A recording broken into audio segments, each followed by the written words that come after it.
Hey guys, live Zoom recording, take two. We're going to see if we can make this thing work. I'm going to share this screen with you, see if we can put it in presenter view, and voila. So I'll even start at the beginning.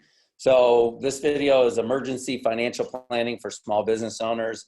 Had a couple conversations with some of the other small business owners here, and I want to share with you some of the ideas that we had internally at Carpets of Arizona and some things you should be thinking about or implementing right away. All right, first plan of action is have a conversation with your employees so they need less cash.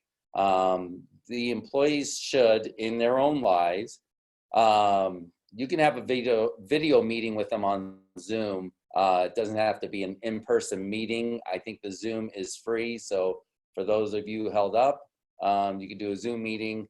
Otherwise, have it with them in the conference room, or even your installers. Talk to them. Advise them that they should ask for a holiday on their mortgage payments. They got to make the phone call. I mean, some companies are offering it, but very few are. So have them make the phone call, reach out to their mortgage company. Okay, have them reach out to their auto loan companies, the credit card companies. In any bills that are regular bills, they can ask them to skip a month or put a month's worth on the end of their bill. I have an employee that got 3 months vacation basically on his car payments. So that saves him a lot of money. Ask them to work together as a team and as a family. Somebody may be able to forego their paychecks altogether while you have others that need more help. So it's actually going to make your company stronger, and I think it's going to help build your culture even more if everybody participates. So some people may not need the money right now. So if that's the case, and you can give it to the ones that need it, great. Let's take care of the guys that need it the most. You can offer to reduce their pay as well. So maybe give them half a check or 3/4. I wouldn't tap all your resources and pay them in full today. Think ahead 4 or 6 weeks out, and so you can continue paying them whatever the minimum that you can pay your employees so they can get by and live.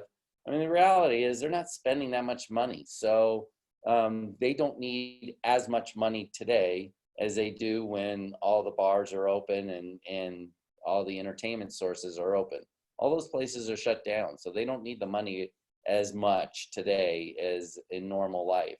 So they can participate and help out, help keep that company strong.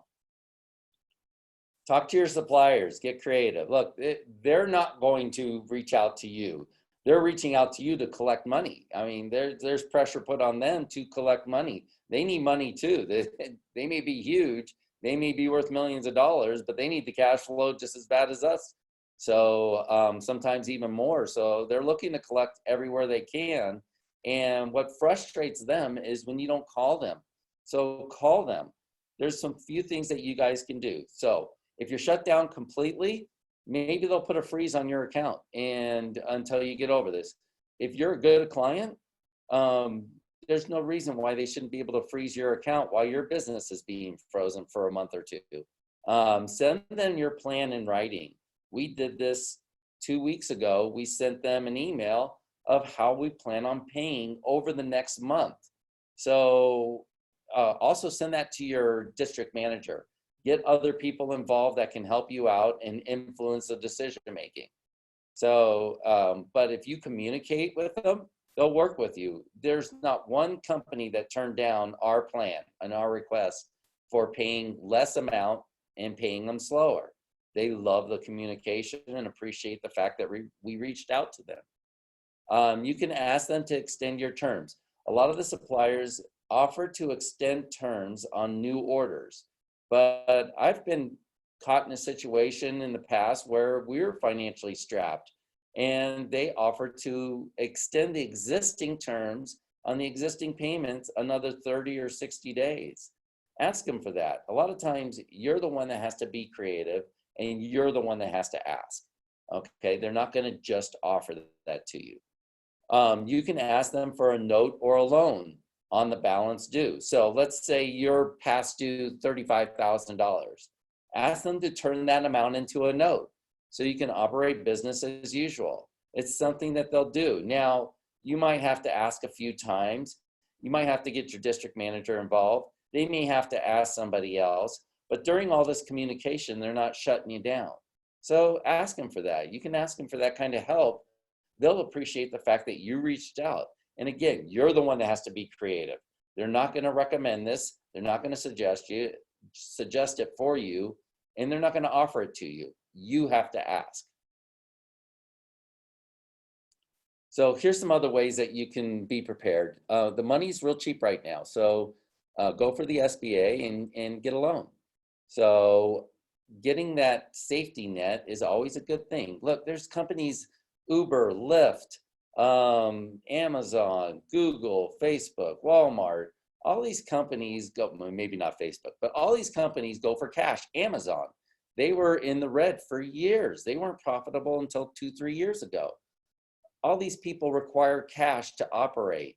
You know, guys, it's difficult for you as a small business owner. It's difficult for all of us to operate a business without capital.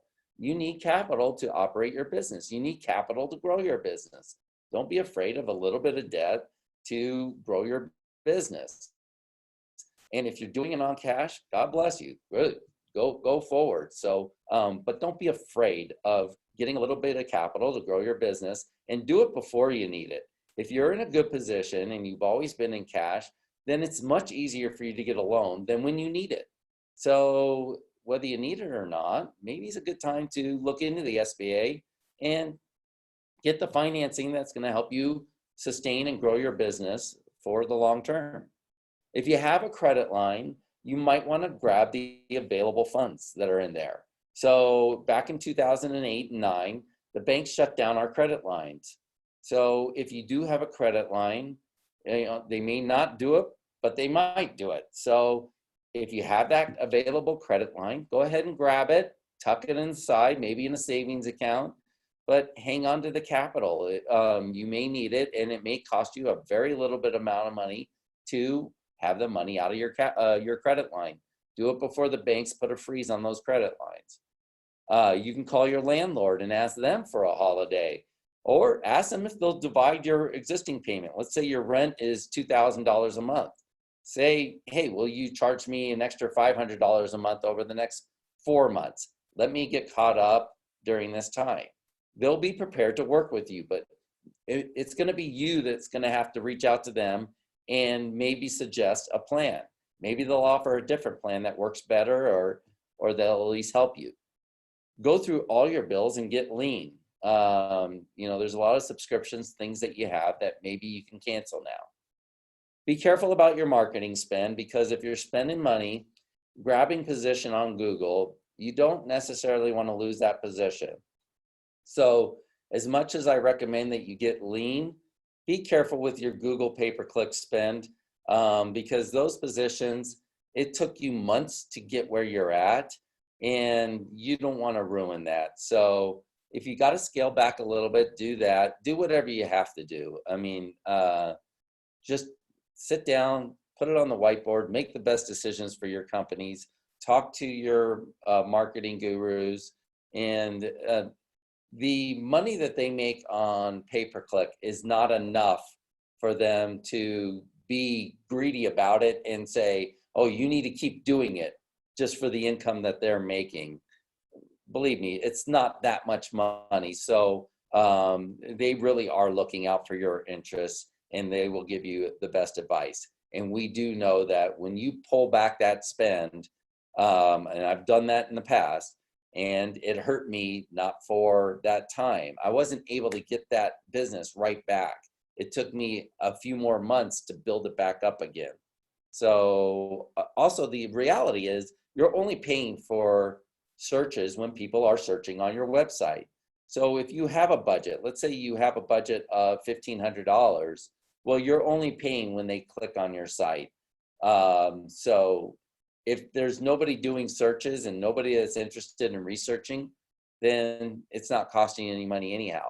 But if they are doing the research, wouldn't you want to be the one showing up?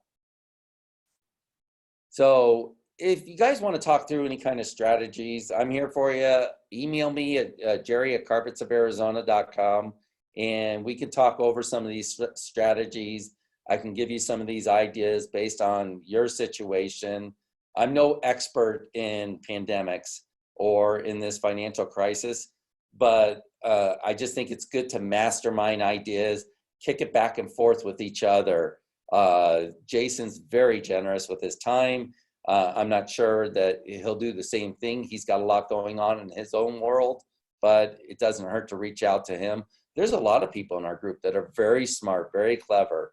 Anybody that you really like and trust, reach out to them because they're going through it too. Ask them what they're doing. So if you see somebody that you like and you trust and that they're maybe more equal to you on the scale of their business, you can reach out to them too. Everybody in this group is very generous with their time. So reach out to anybody, but you can certainly reach out to me if there's anything I can do to help you mastermind and come up with creative ways to get through this. All right, guys, good luck, and we shall see you on the other side. Now I got to figure out how to end the meeting. Okay, there it is. I could have showed you.